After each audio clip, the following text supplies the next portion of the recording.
L-Awtorità s-Saħħa u s-Sigurtà fuq il-post tax-xogħol l-OHSA daħlet strument amministrattiv dwar il-protezzjoni tal-ħaddiema tal-kostruzzjoni mill-qilla ta' sħana.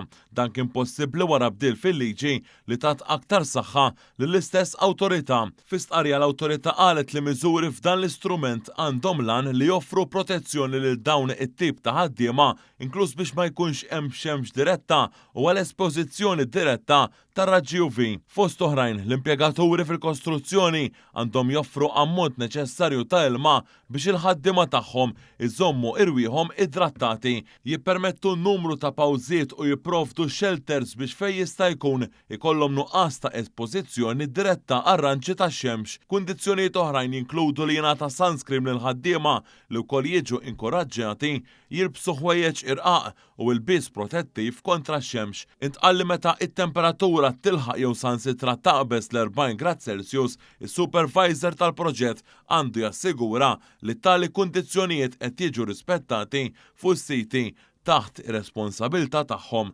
L-OHSA qalet li dan l-istrument japplika f'attivitajiet relatati max-xogħol ta' kostruzzjoni li jsir direttament fix-xemx.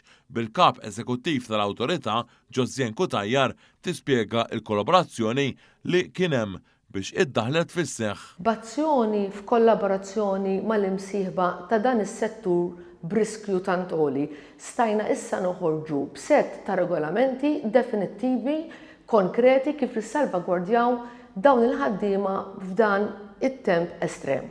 Dwar dan ikkummenta wkoll il-Ministru għall-Ġustizzja u r-Riforma fis-settur tal-kostruzzjoni, Jonathan Attard. Dan l-intervent li qed twettaq l-OHSA fl-aqwa interess tal-ħaddiema huwa riżultat tal-liġi ġdida. Din il-liġi ġdida li kienet approvata mill-Parlament propju bħal dan iż-żmien sena ilu tat il-possibilità li l-awtorità taġixxi b'mod aktar maġġel f'ċirkostanzi ta' riskju bħal dawk li qed nesperjenzaw bħalissa marbuta mat-temperaturi għoljin.